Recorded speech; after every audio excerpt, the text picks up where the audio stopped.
Paul James, writer, director extraordinaire.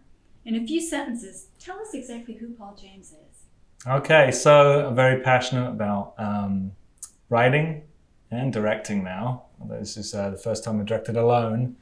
So big into storytelling, and I feel that I'm a very imaginative person and creative person. Used to be in the design industry, although I had sold scripts before coming out to California. So that's me, creative person, and loves to write, loves to tell stories, and that's what I'm doing now. Alrighty, so from Under the Bridge, what inspired you to write this story?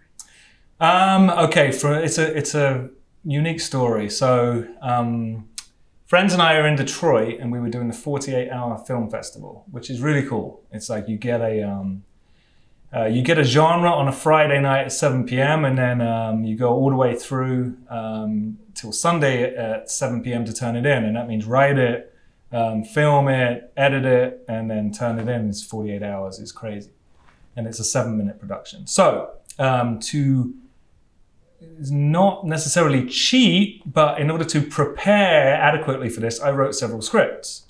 And we unfortunately didn't get a genre which included one of those scripts, and this was one of those scripts. And I'll tell you about that in a moment. But we got comedy, and so I had to write a script that night. All through the night into the morning, we shot that. So this is a story I'd been really passionate about since hearing about it.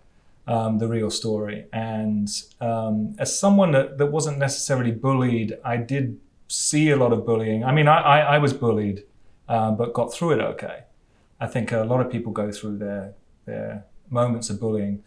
But I got through mine, and I know people that didn't. And I also have known people that took their own lives. And so this all coming together made me very passionate about this story, and over time it just developed and got stronger and stronger and stronger to the point where this year, with everything going on in the world, I nailed in some of the holes that were still vacant, and the story just became incredibly strong. And then when COVID hit, it delayed me on my professional projects so that we could actually throw this one out there. And once I said we're going to do it, then there was no turning back. So that's why we're here today. All right, so put on that director's hat. What's your vision as the director? I had some very key shots in mind for this film, which I knew would make it super powerful. And when I was writing it, I could visualize those. And it's about 4 or 5 key shots. That was really great working with the actors to get that done. And it turned out to be exactly as I had envisioned it, and with Connie's confirmation of these shots, I knew that we had something in the film that was going to be really strong.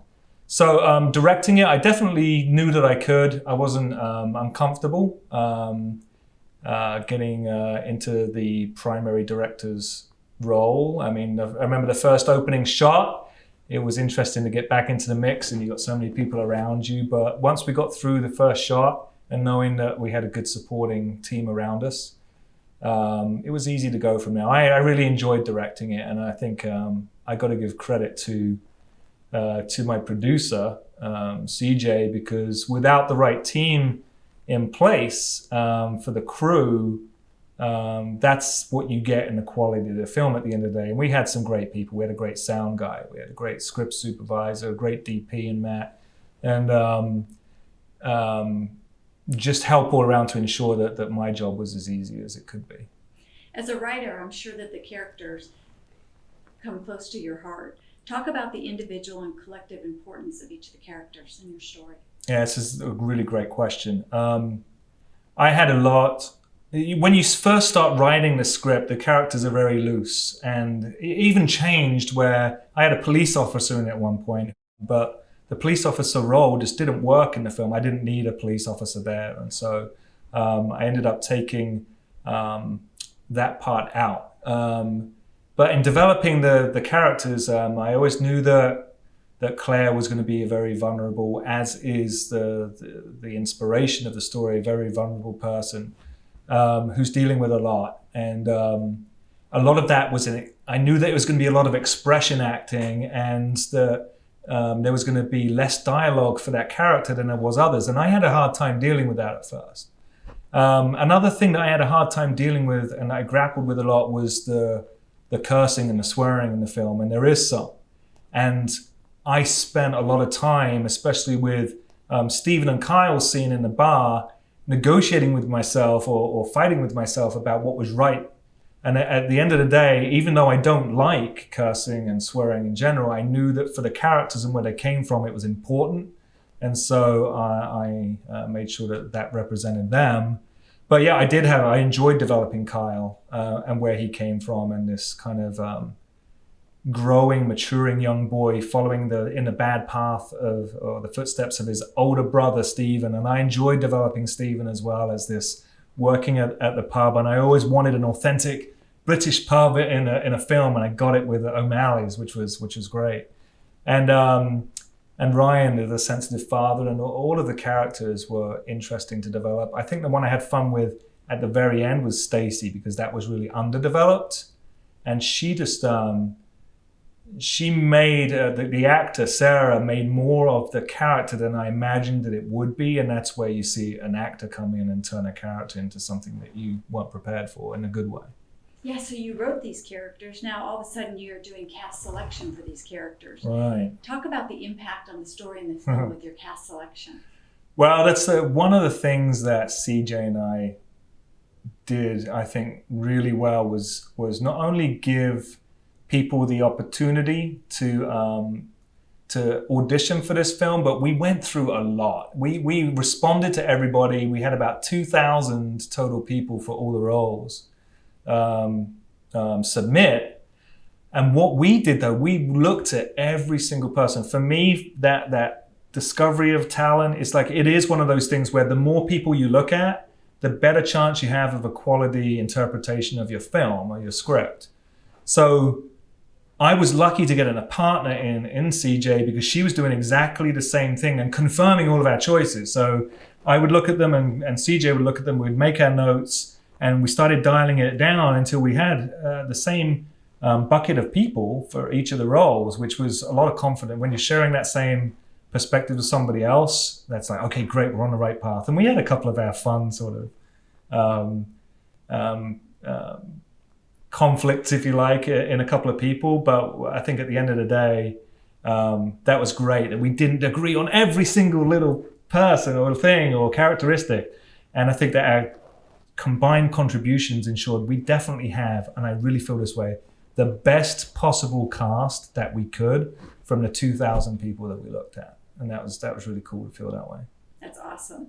So you wrote it, you cast it. How do you feel about the overall production and the filming?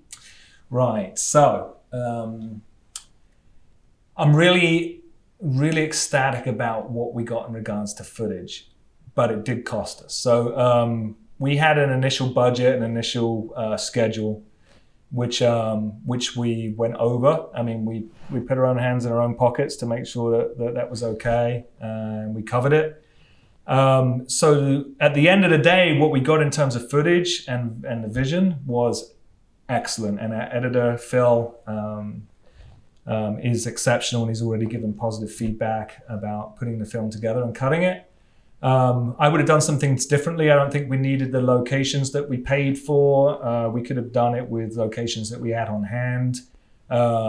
We made a DP change for the better, if I'm honest, which definitely ensured that the quality of the film was where it needed to be and should be. So overall, the film's going to be excellent, but it cost us in order to get there. So in hindsight, those were the trade-offs that you had to make? Yeah, I think at the end of the day, it's always comes down to money all the time. So if you've got the money to do it, and that was the decision once I realized that we just, Connie and I realized right away that we were going to be looking at some adjustments that we needed to compensate for. We got our noses into the books and the money, and again, going into my own funds to make sure that the quality of the film was there. Yeah, we did that in the end and made that decision, but it wasn't difficult once we committed to it. Now, this is a tough question because you never can have a favorite child, but what was your favorite scene? Wow, my goodness. I have to pick this one, huh? Just one.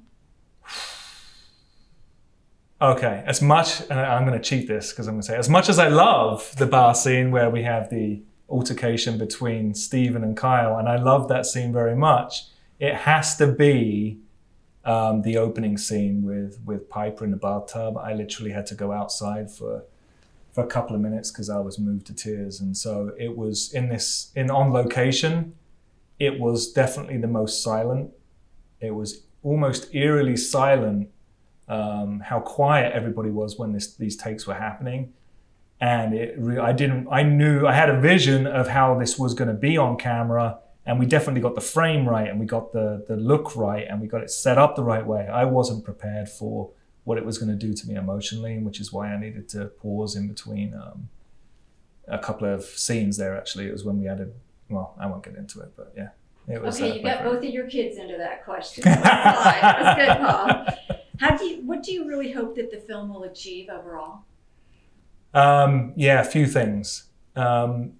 Even I didn't realize, I knew that it had important messaging, and I knew that we had a collection of messages as well about bullying and bullying awareness and cyberbullying and cause and effect of bullying. But I didn't realize how much was coming together naturally, and that's what I think we all got excited about all of these stories. They weren't forced.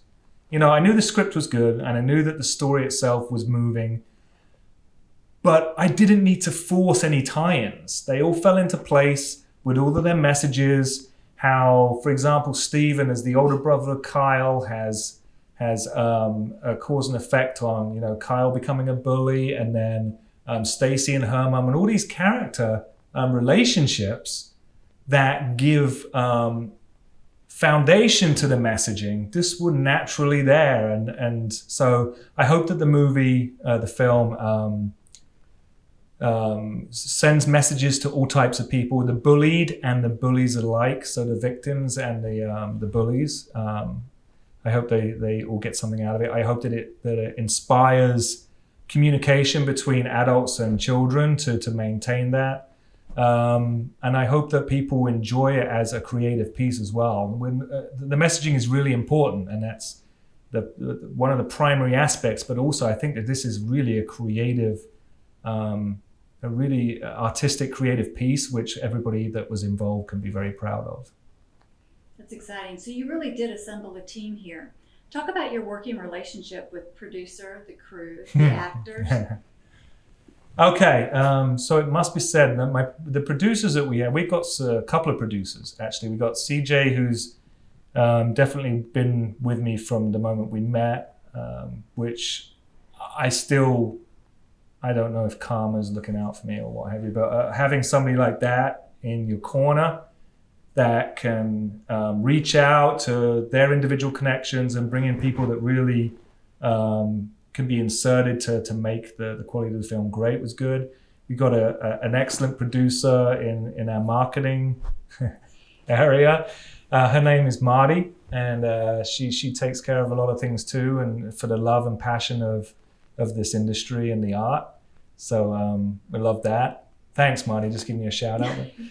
And yeah, so having producers on hand, we had great investing executive producers as well. We have an unsung hero in Lucas Ferreira, who, as you know, you've been talking with Lucas, who just gave, you know, a considerable amount of money, like, and we've never met him, you know, just as a fan of the arts and the messaging.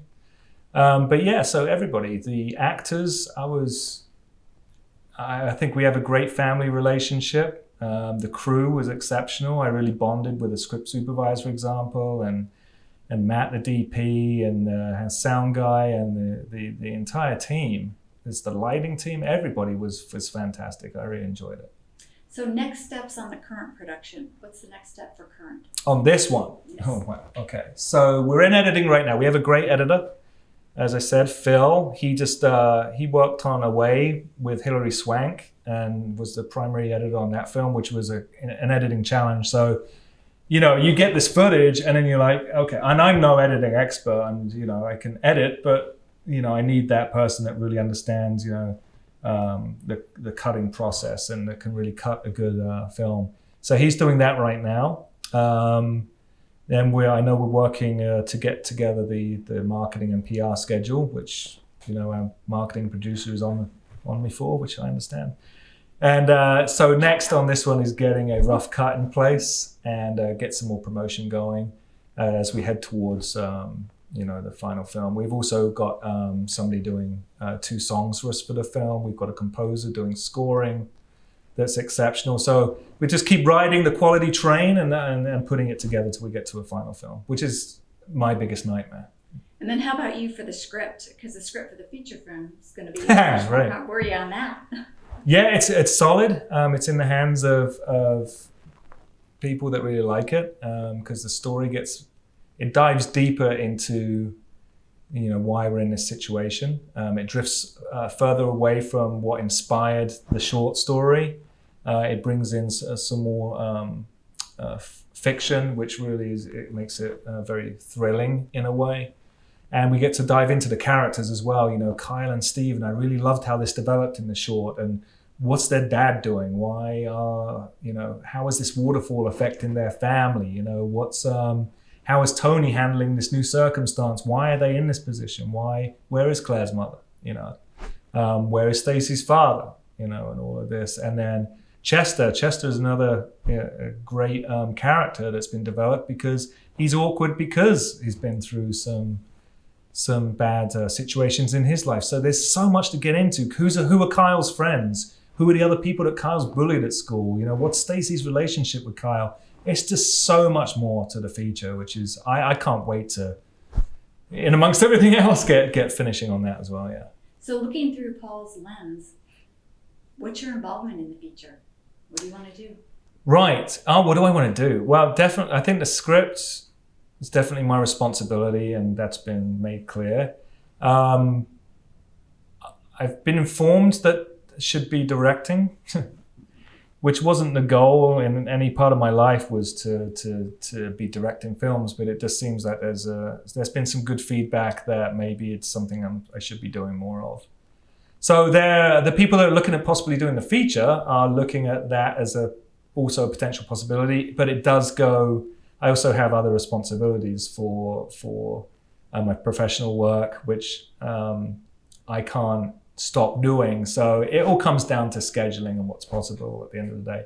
But yeah, I will be involved, and I'd love to be involved. Developing all of the story and the characters, plenty for me, but yeah, if I get a directing opportunity too, that's going to be great as well. So you gave us a little hint there. Are you working on any other projects? Yeah, so there's a project called Criminal Spirit, which it started off as a feature film, and it's actually what I resigned for my other life, and everything came into place the right way. Started off as a feature film, and then after the meetings with the studio, it turned into now a 10-episode television series, followed by most likely more seasons as well. So I'm currently breaking down the structure of a film into 10 episodes, which is an incredible challenge, because every episode has to have a beginning and an end, but linked to another episode, and you need to develop all your parallel paths across the whole series, and where does it go? It's been a learning experience, but I think if you're dedicated creatively, that you can get there in the end. And so that's what we're doing right now as Criminal Spirit. But yeah, it's really cool. So you live in Seal Beach, and you get to see these beautiful sunsets in the horizon and sunrises every day on that big horizon. What's your horizon? Oh, nice. So flying out I'm doing my first fly out of the state this week to talk about more film stuff, which is good, and this is definitely part of it in the feature. I'm excited about getting this to the finish line and seeing the final product. While that's happening, and while I can let other people do that, I'm also focusing on developing the Criminal Spirit story more. So there's a lot going on at the same time. Just doing that, and then finding balance as well with the 2 beautiful girls and family that are, very inspirational in why I'm doing this in the first place. Well, you are a super talented writer and director, and I can't wait to say I knew you when. Thanks so much, Paul. Thank you so much. Thanks.